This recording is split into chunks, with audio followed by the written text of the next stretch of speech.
Today we're going to learn about a subject.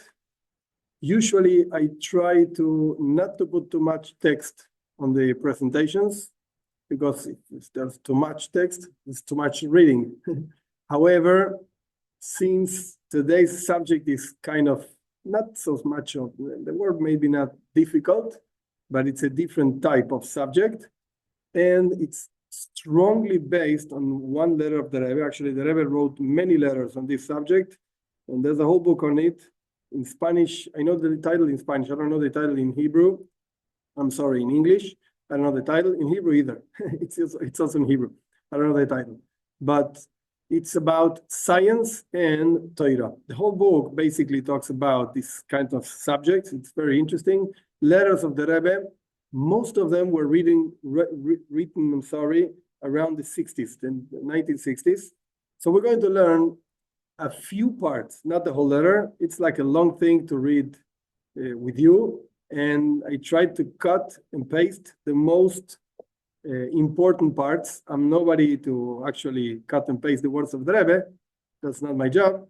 But whatever, we can't read the whole thing because actually we're not learning about the whole thing. Even though the subject is Torah and Science, and we are really going to learn about this, but there's more to it.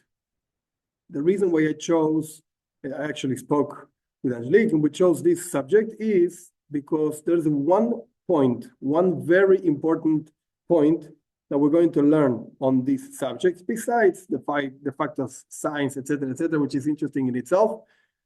And the point is, okay, what about Bnei Noach? What about the belief that a Ben Noach or Bas Noach, man, woman is the same thing, should actually have regarding the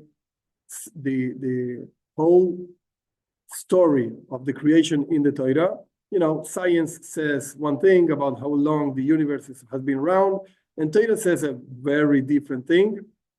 We just started year 5,785. Just a few months ago. So wait a second, I don't know. If you go to school, if you go to museums, etc., it's going to tell you about thousands of millions of years. So where do Bnei Noach stand? Okay, you can say Jews have to believe on whatever the Torah says, but what about Bnei Noach? Of course, they also have to believe on what the Torah says. There's no doubt about it. However, when it comes to really understanding it, it becomes sometimes difficult. Like you face a whole world around you, and I also do, of course, but whatever, my face maybe makes me easier. I just say, I don't understand what you're talking about, and that's it. But it's not so easy for Bnei Noach to deal with the world, with the way most of you, probably all of you, were actually raised. And suddenly, because the rabbi said that there are 5,000 years in the world, yeah, okay, the rabbi, but what does the rabbi know? Maybe the rabbi doesn't understand anything. Yeah, he just repeats what the Torah says. But what about real knowledge? In order to understand why I chose a letter of the Rebbe, is because actually the Rebbe was a scientist himself. He learned in Paris, in the Sorbonne, and he learned also in Berlin, science in the 1920s. At a time that you can imagine, if you know a little bit of science, I'm not a scientist, but I like the subject, whatever. If you know a little bit, most of the great brains in the world, physics and chemistry, etc., they were also learning in those places at those times.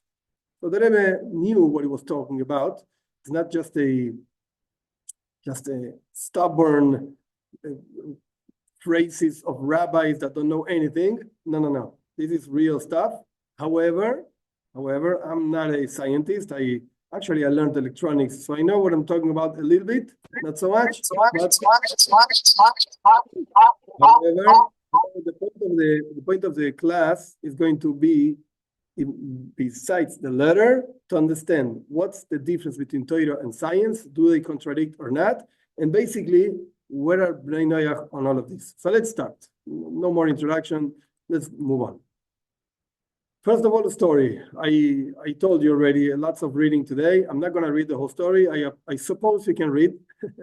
So you do it yourself. The point of the story is there's a guy called Achilles. There are some arguments about who this guy really was. Some people say he was Onkelos, which was a non-Jew that converted from the Roman Empire. Some people say no, two different guys. Whatever the case is, the uncle of this Achilles was actually one of the Roman emperors. And they had a whole conversation. About Judaism. Achilles wanted to actually convert to Judaism. And the reason why I'm bringing this story is just to understand why did Achilles want to convert. What's going on over here? So again, imagine Roman Empire, Hadrian over here says Hadrian, Emperor Hadrian, so you can figure out the times, or you can look it up, whatever. And the point is, look, the Romans actually, they killed so many Jews. The Jews were so low at those times, lowest of the nations, and you want to convert? And Achilles answered his uncle, yeah, I want to convert, because the least among them knows how the Holy One created the world. And you know what? They also know how long it has been since the world was created. Go ask any regular Jew, any regular child, actually, what he's talking about is a child, and ask him, what year are we standing? And he's going to tell you, 5,000, etc. And he's a little boy. And he knows already when the world was created, how long the world has been around. So I want to convert to this nation. Whomever Achilles actually was, he ended up converting. There are many stories about Onkelos and this guy Achilles. Maybe he was the same guy, maybe wasn't. But the point over here is, we know, at least we claim, the Jews claim to know when the universe was created. And science is actually arguing, not Torah, within themselves, when the world was created. We're going to go back to Achilles later. So the first thing that the Rebbe actually talks about in this letter is, what's science? And again, the Rebbe knew what he was talking about. He was a scientist and he was actually an electrical engineer. And he learned whatever in big places with big people. So what's science? I just copied what the dictionary says. So let's read it. Science, systematic study of the structure and behavior of the physical and natural world through observation. So we look around and we see the world. And we try to understand how it works. We experiment and we test theories against the evidence we obtain. So we try things like, whatever, if I take a pencil, why is the pencil falling in my table? What's going on? I just leave it and it falls. Why? So science experiments and it gives us theories, possible explanations, which is actually the second definition. What a theory is, a supposition of a system of ideas intended to explain something. For instance, why is the pencil following in my table? Does the pencil love the table? I don't think so. It's a theory, whatever, but difficult to prove. Especially one based on general principles independent of the thing to be explained. Okay, this is the dictionary definition of science and theory. According to this, and to be honest, modern science is basically based on these two ideas, and these are very strong and true, so to speak, ideas. According to these, we should ask ourselves, does science have certainty, and 100% truth about anything? The simple answer would be, yeah, we have so many medicines that they work, and we have so many great things, and we send rockets to Mars and whatever, the moon. Yeah. The truth is, no. Science has theories that work pretty well, very well, to the point that it allows us to get cured of so many diseases, Baruch Hashem, thank God, and to send rockets to Mars and the moon and whatever. However, that doesn't mean these are certainties. What do I mean? Let's see how the Rebbe writes. That's why I actually copied, because it's interesting to see the letters, the wording of the Rebbe himself. So how do we know things? How does science know things? At best, science can only speak in terms of theories, inferred from certain known facts, and apply it in the realm of the unknown. So we don't know really what's going on. We don't know why the pencil falls in the table. And we start thinking why. We make theories. Here, science has two general methods of inference. The Rebbe over here is talking specifically, not so much about the pencil and the table. The Rebbe is talking about the age of the universe. How long is the universe around? So science doesn't really know. Nobody really knows. Like, nobody can tell you, I have the truth. We can only rely, so to speak, so much on one theory, on another theory. We can bring proofs regarding one theory or a different theory. But how do we really know? So the Rebbe explains there are two general ways of knowing in science when you have something that is impossible to know, because I can't ask anybody. The Torah says clearly that on two witnesses or three witnesses, the whole argument doesn't matter what it means, but on witnesses, we base ourselves on witnesses, and actually justice works everywhere like that. We base ourselves on witnesses. We believe the witnesses. They have to swear or whatever the case is, but we believe them, and that's the way we know things. But of course, there's nobody over there to ask, when was the universe created? Were you there? Actually, that's the question that God asks Eoy. When Job starts making strange questions, God asks him, were you there when I created the world? Actually, you were not there. So come on, you don't know what I'm talking about. This is what God says, Eoy, Job. So again, we don't have witnesses, so we have to inference. And there are two ways. Method number one, interpolation. What does that mean? Doesn't mean the same thing as extrapolation. We will see in a minute, whereby knowing the reaction of under two extremes, extreme one, extreme two, we know what happens in these two extremes. We attempt to infer inside these extremes what the reaction might be at any point between the two. So you have point number one, point number two. I know the result of some experiment over here. I know the result of some experiment over here. So what's going on in the middle? That's interpolation.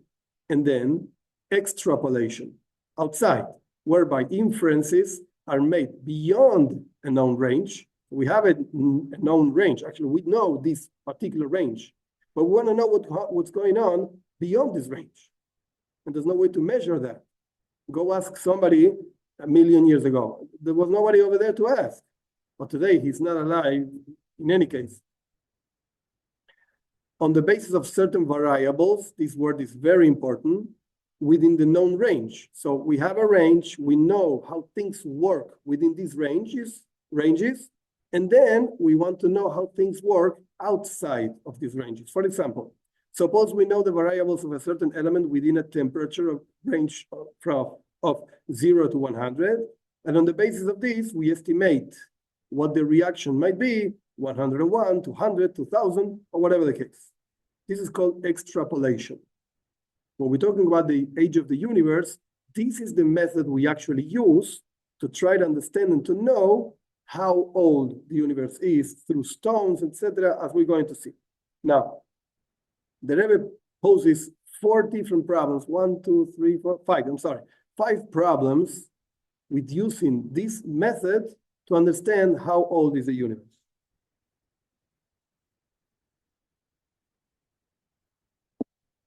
Problem number 1. These theories, any theory you want to say about the universe, have been advanced on the basis of observable data, important thing, during a relatively short period of time, only a number of decades, at any rate, not more than a couple of centuries. So let's say we take an element in the creation, and through the analyzing, whatever the case is, the element, radioactivity, of whatever you want to analyze of this element, how long have you been analyzing this element? What do you want to say, 100 years? 200 years? Not more than that, certainly.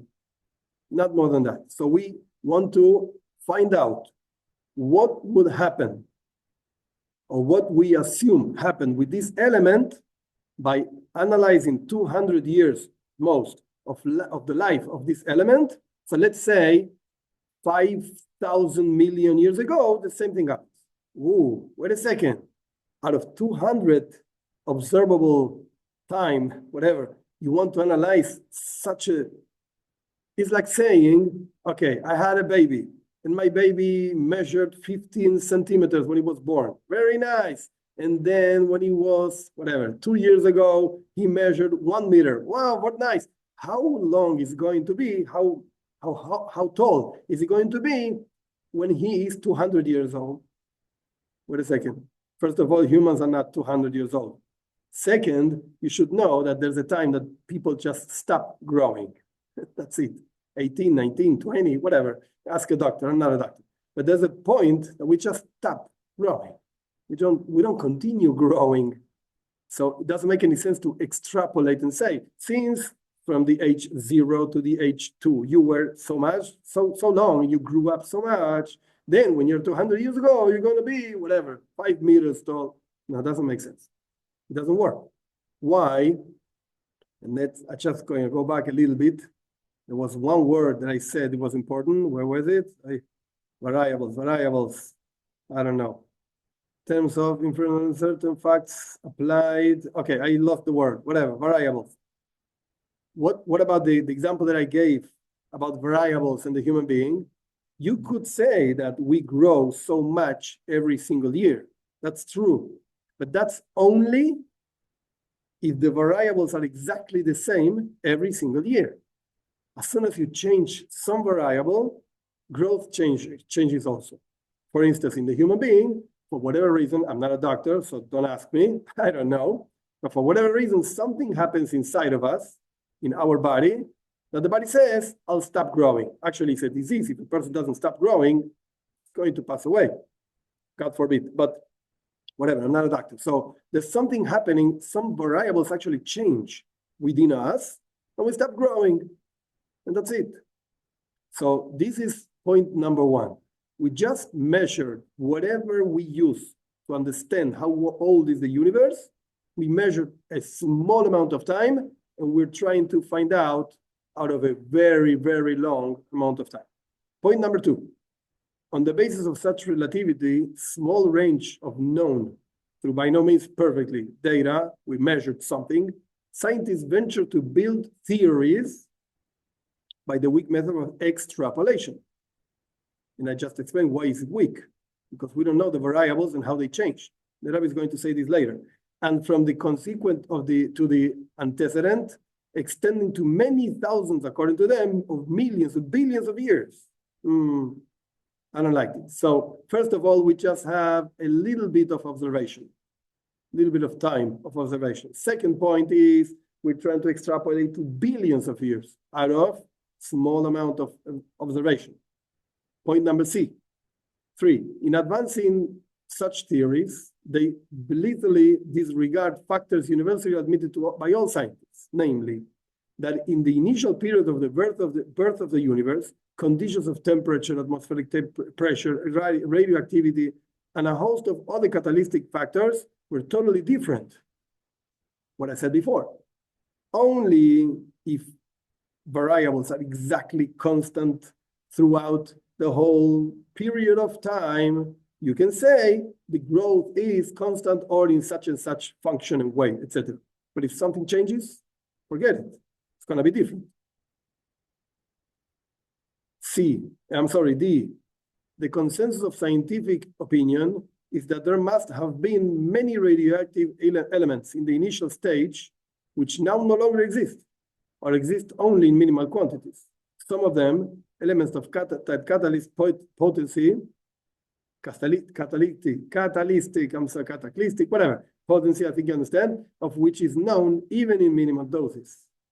So, wait a second. There were other elements that we don't have today, and everybody agrees they were found in those times. That might change everything. Variables change. The formation of the world, if we are to accept these theories, began with a process of colligation, binding together, putting together of single atoms, whatever, or the components of the atom, I don't know how to say it, and their conglomeration and consolidation, involving totally unknown processes and variables. That means we have no idea really how this happened. We don't know. You can say any theory you want. That's fine. But the point of the letter of the Rebbe is any theory you say, it's very nice, but it's not a truth. It's not certainly that way. That's what the Rebbe wants to establish.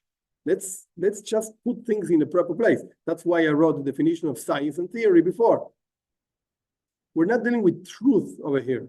We'll see what that means later, truth.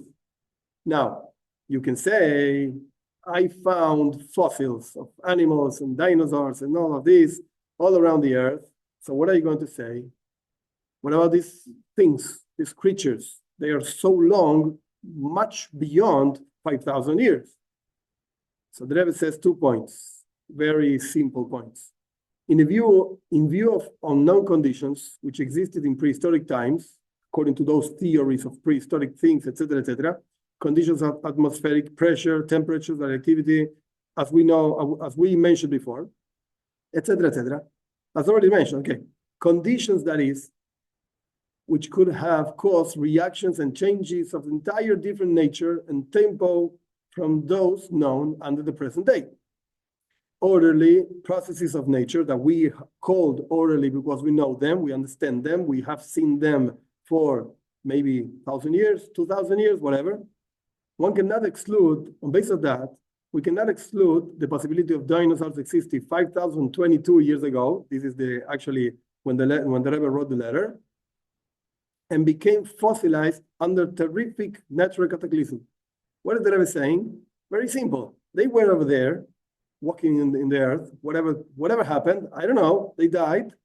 And because of the processes that we don't understand and we don't know, they became fossils. And you look at them today and say, hey, it takes 2 million years, 60 million years, 100 million years to become like this.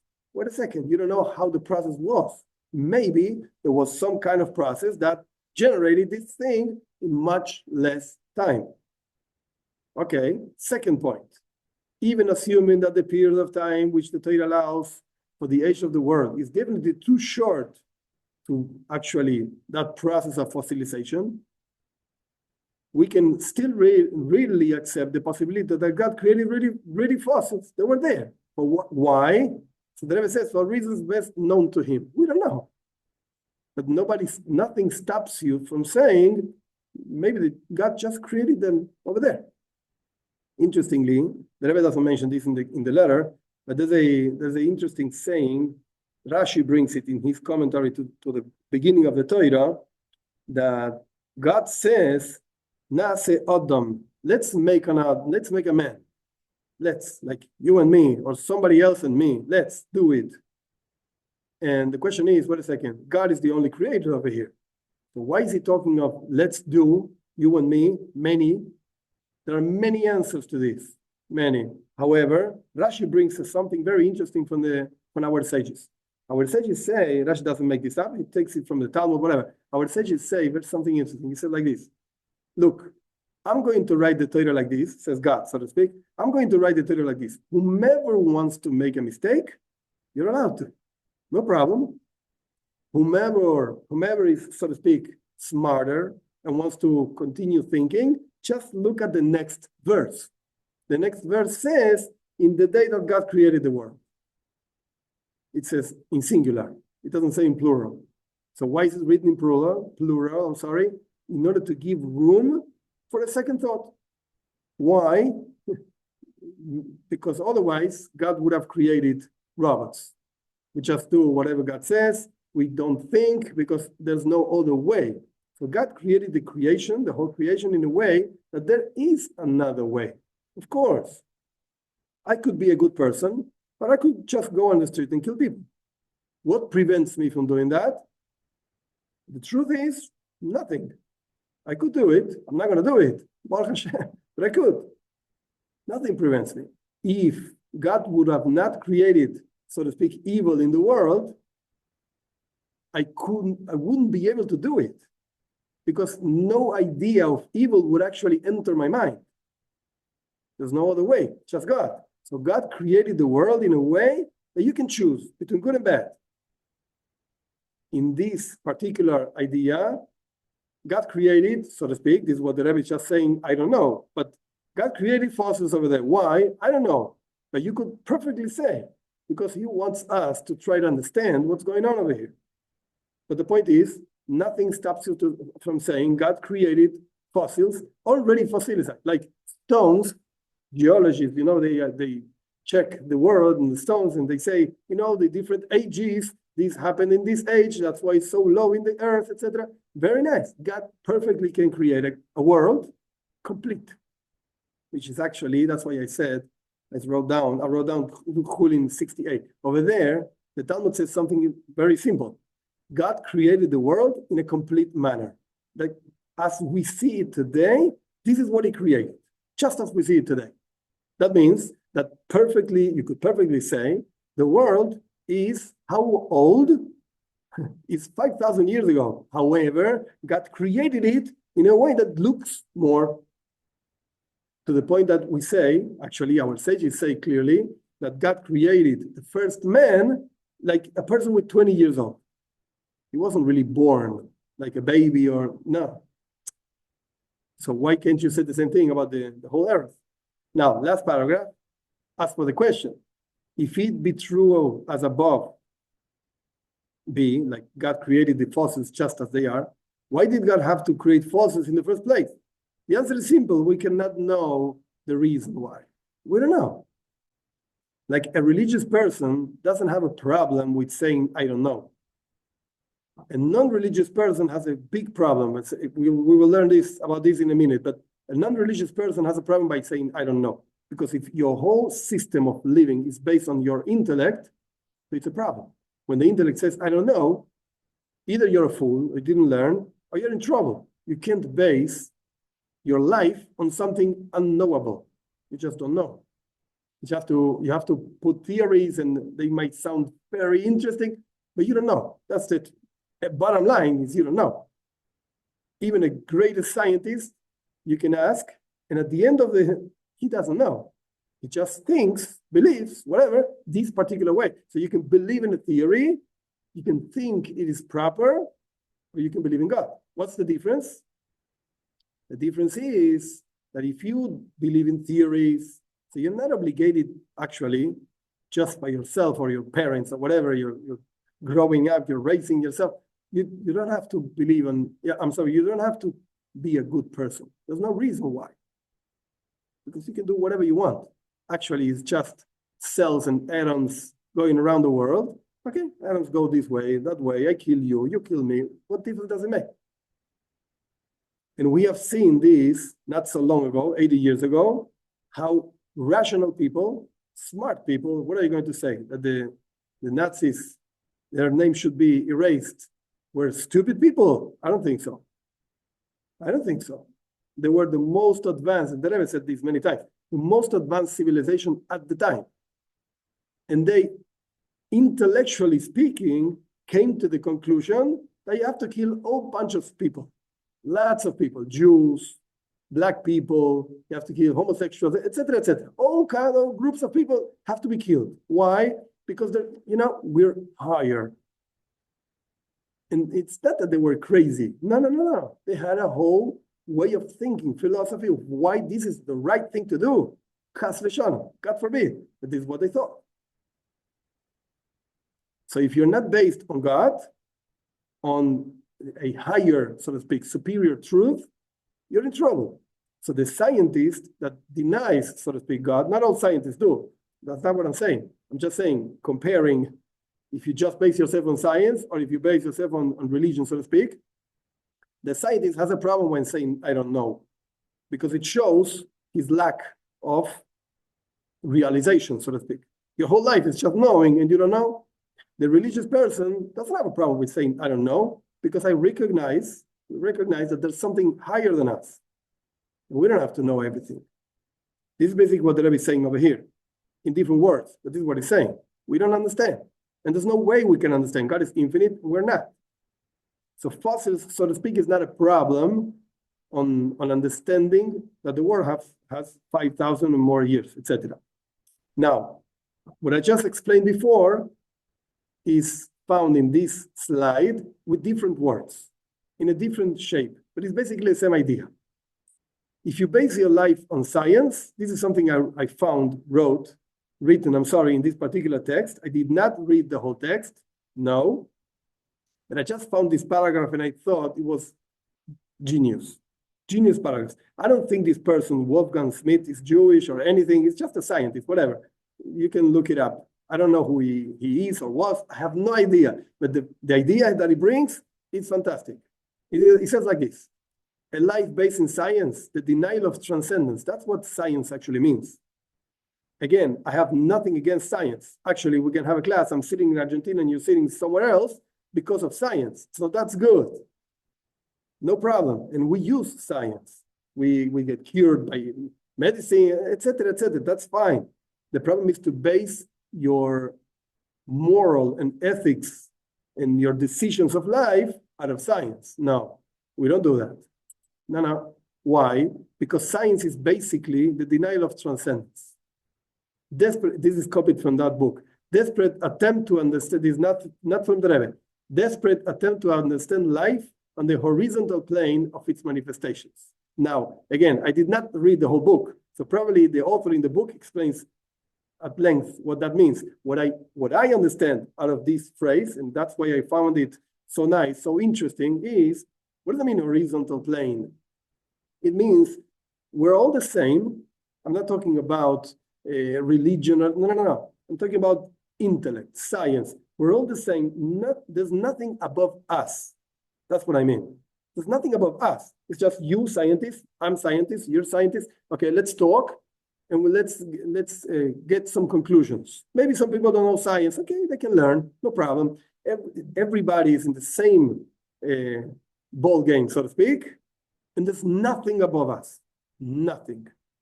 That's what it means, horizontal plane. So there's no transcendence. Forget it. That's living according to science, so to speak. Now, if you base yourself on religion, you're actually concerned with transcendence. And we live, so to speak, in a vertical dimension. Now, what does that mean? The way I understand it, what it means is we're looking to go beyond ourselves. We are concerned, so to speak, using his words, on what's actually beyond us. We recognize that there's something higher than us. And we want to actually reach that. We yearn to be connected to that, which is beyond ourselves. That's why it's called transcendence. Beyond the fact, again, I don't know, the scientists might be Christian or whatever, it doesn't really matter. It's just understanding the things right, in the proper way, independently of the religion he has or had or whatever. And then he writes something very, very interesting. The supposed merger, therefore, of science and religion, of these opposed doctrines, he says they are opposed. We'll see later what Hasidus says. Constitutes one of the most bizarre happenings in these already confused and confusing times. Like, it's impossible to put them together. This is what he says. It's impossible. Either you work staying where you are, so to speak, horizontal, and the main point over here is there's nothing above you. In other words, you are God. So you can do whatever you want. You can say whatever you want, and you can think whatever you want, and you can. And if you happen to kill somebody, okay, so what do you want from me? We're all the same. Then the justice of each country is going to take care of this guy. Okay, that's a different problem, but not a moral and ethical problem. No problems. That's one dimension, so to speak. And then you have religion, of course, trying to go beyond yourself and having something superior telling you, this is the way says God, I want you to behave, because this is the way you will really reach your full potential. Okay, let's move on. What are the implications? We'll see a little bit more of the Rebbe's letter later, but what are the implications of all of this? Of believing that there's a world, we actually don't have to believe, you just open your eyes and you will see it, but believing that the world was created at some point. Actually, ancient Greek philosophy thought that the world was not a created thing, was eternal. What are the differences? The actually difference of these two, science or religion. That's the difference, actually. Let's see. The Ramban, he lived, Rav Moshe ben Nachman, he lived in Spain, 1200s. He passed away 1270 something in Eretz Israel. He was actually interesting. You probably know the story. He was kicked out. He had to run out of Spain because he won an argument with a Jew that actually negated Judaism in front of the king of Spain. He won, so he had to run out. Couldn't stay over there. Jews don't win, you know? Okay, so he wrote the whole commentary on the Torah. Very interesting commentary, very interesting, difficult to read sometimes. But right at the beginning, he asks a famous question. Why does the Torah start with the creation? What do I care? Torah, it's a book of laws, teachings, laws. So bring me the laws. Don't bring me stories. Abraham, and I don't care. Adam, Eve, Chava, I don't really care. Just bring me the laws. So he says a very interesting, very important reason why the Torah starts with the creation. God created for this, one may object, etc. Was very necessary to begin the Torah with the chapter of in the beginning, Bereshit, God created, etc. For this is the root of faith. And he who does not believe in this and thinks the world was eternal denies the essential principle of the Judaic religion and has no Torah at all. So, having this in mind, automatically look at Bnei Noach. Do Bnei Noach have to believe in creation? The answer is yes, huge yes. Why not? Why is the answer yes? Because if not, you didn't understand what Judaism is at all. Like the whole idea, and of course I'm not going to go into the details, but Bnei Noach is, what's the message of Judaism for non-Jews? So of course, the message is going to be in many places, in many fundamental things, like faith, the same. The message is the same. There's one God, and he created everything, etc., as you probably know. So believing in the creation is not just something interesting. Yeah, I feel, the Rabbi is going to say, I feel the world actually has billions of years, but I love Judaism. You know what? It's a contradiction. You can't. Both things don't go together. I'm conscious, there are certain rabbis that want to put the whole story of creation together with what the modern science says about the Big Bang and all of this, etc. I personally do not agree, and certainly the Rebbe did not agree either. Not at all. Not at all. For the Rebbe, a year is what we know as a year, a day is what we know as a day, etc., etc. And there are other letters of the Rebbe explaining different midrashim and explanations of our sages, the worlds that were created and destroyed, all kinds of things. But besides those things, what I wanted to bring out is the creation of the world, the fact that the world is a new thing. It's a fundamental part of Judaism. Without that, it's not called Judaism. It can be called something else, but not Judaism. And automatically, it affects Jews and non-Jews that follow, of course, the path of Judaism, according to them, etc., etc. So, the obvious question you should be asking yourself right now is, okay, well, where does the Torah say, how does the Torah say the world is 5,700, etc., years? Why should we believe what the Torah says? Maybe somebody wrote the Torah and that's it. So on this, there's a whole text, which is very interesting in itself. I'm not going to go through the whole text, but you can find it actually in English also in Sefaria. It's in introduction of Sefer HaChinuch, the book of education. Very interesting text to read. He brings over there a very simple fact that I mentioned before. In the world today, we establish facts according to witnesses. The more witnesses you have, the more true, so to speak, is a fact. If you just have one person saying, I saw this and that, either you believe the guy or not. You have 2 people, 3, 4, 5, whatever, 100,000. The more people you have saying, I saw this, I witnessed this, the more credible it is. Furthermore, when these people are not just strangers, are your parents, your grandparents, and so on, going back in story, Judaism is based on the fact of the giving of the Torah, the event of God giving the Torah in Mount Sinai in front of 600,000 men from 20 to 60 years, which, if you think a little bit about that, it's more than 3 million people. Like each man, suppose they had one wife and 2 children, between 20 and 60, probably had more than one wife and more than 2 children. But you're talking about millions, 3, 4, 5 millions of people standing in front of a mountain, seeing and hearing whatever they saw and they heard, the Torah being given. And they passed this story, so to speak, generation after generation, until it reached us.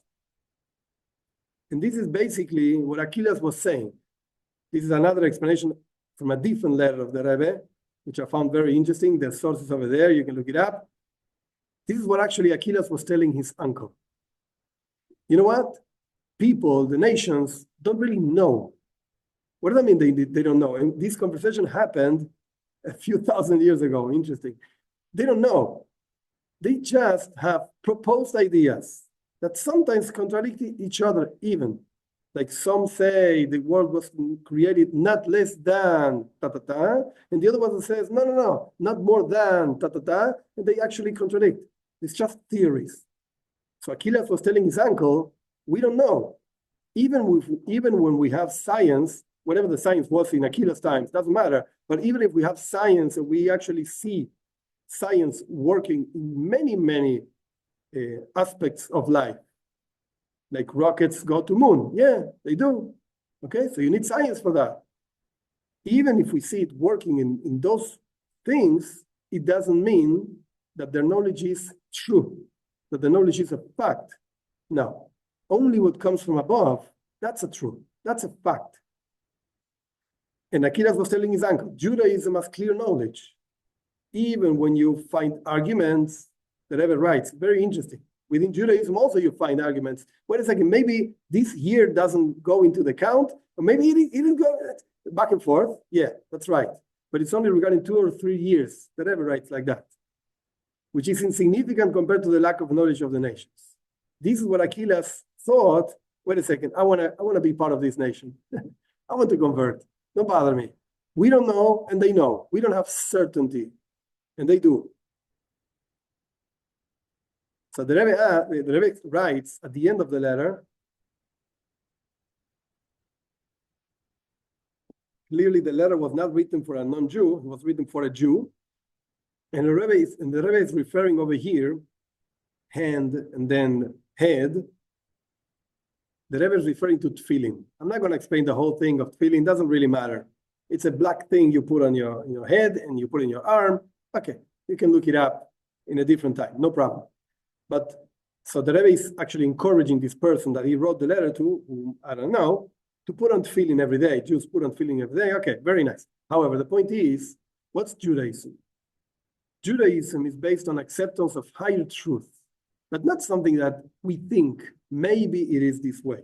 No, it's something revealed to us. This is the whole point of the giving of the Torah. There's a revelation of God telling us certain things, and the prophets throughout history, etc., telling us certain information, which actually this is one of the fundamentals of Judaism, the fact, the idea that there is prophecy, etc. The Rambam writes this, Maimonides writes this in his 13 principles, etc. You can look it up also.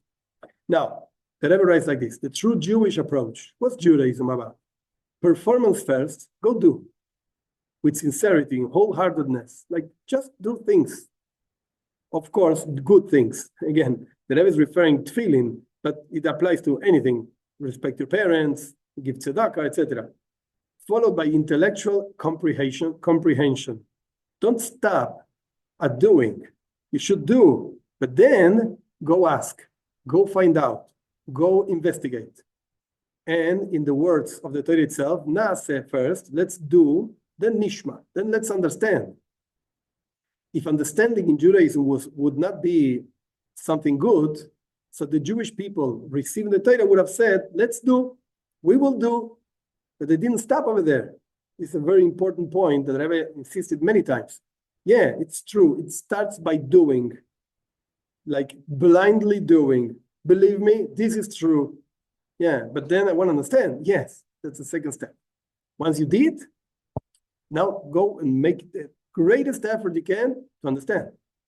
May this spirit permeate your intellect and arouse your emotive powers, intellect, emotions, etc., because it's connected to tefillin also, the head and the heart, and find expression in every aspect of daily life. For the essential thing is the deed. You have to go and do. But then feel it, understand it. This is what Judaism actually means. Now, according to all that we learned, that the belief in this, the story of creation and the creation itself, etc., it's fundamental thing in Judaism, and that we have to go and do, etc., etc. There's a very interesting, it's a class in itself, very interesting commentary of the Kli Yakar. He lived in Prague, 1600s, end of middle 1600s. He lived in Prague. Ephraim Alunchitz, that was his name. He wrote a commentary on the Torah, very interesting. And this is just a small part, very small part of the commentary. And the commentary is about why the first commandments, the first 10 commandments in Parshas Yisro, in the beginning, basically of the second book of the Torah, Parshas Yisro, have one wording, one text, and the second time in Parshas Vayeschanan, much later in Torah, has different words, different things. And he goes on to explain a whole thing about it.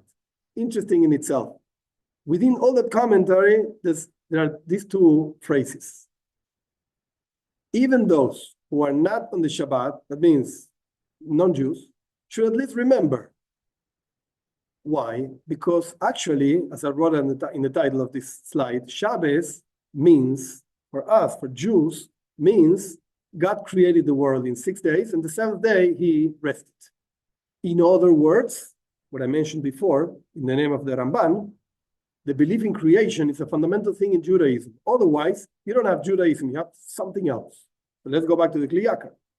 Again, if Shabbos works as a reminder of the creation, not just 6 days and 7, like the whole idea of creation, and that's a fundamental thing in Judaism, what about Bnei Noach? We know perfectly they don't keep Shabbos. They should not keep Shabbos. The question is, should Bnei Noach believe, again, I repeat this, in creation or not? If Bnei Noach, as we established before, they should believe in creation, definitely. Nobody can argue this. So what about Shabbos? Why not Shabbos? If Shabbos, after all, means believe in creation. So creation, yes, Shabbos, no. Why? So he writes something interesting. Look at this.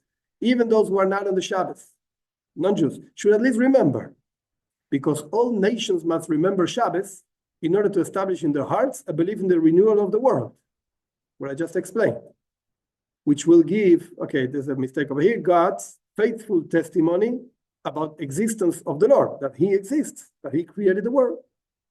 Because it is part of the 7 commandments of Bnei Noach not to serve idolatry. He writes literally these words. So, do Bnei Noach keep Shabbos? No, definitely not. The Talmud is very clear on this. The Rambam is very clear on this. No, they should not keep Shabbos. But they should remember. What does that mean? We'll see in a minute. And even though they can't accept upon themselves the commandment of not to work in Shabbos, they can receive upon them the commandment of remembrance. What does that mean? Nobody knows. I'll explain in a second what I think. In which they too must have the renewal of the world before their eyes as a reminder. Again, Shabbos reminds you the creation, like a constant reminder week after week, at least one day a week. And that thing of remembering the creation, it's a fundamental thing in Judaism. So what about Bnei Noach? So he says over here, the commandment of remembrance. Again, there's no explanation to this. Now, one very important point before moving on. Point number one, Kli Yakar, it's a huge, important book, classical book, which is printed in most classical printings of the Torah in Hebrew, whatever. However, it's not a law book. And the difference is huge and important. He is not out to give out instructions. That's not his job, so to speak. His job is to explain, and actually the words Kli Yakar means a beautiful vessel. That's what it means, Kli Yakar, like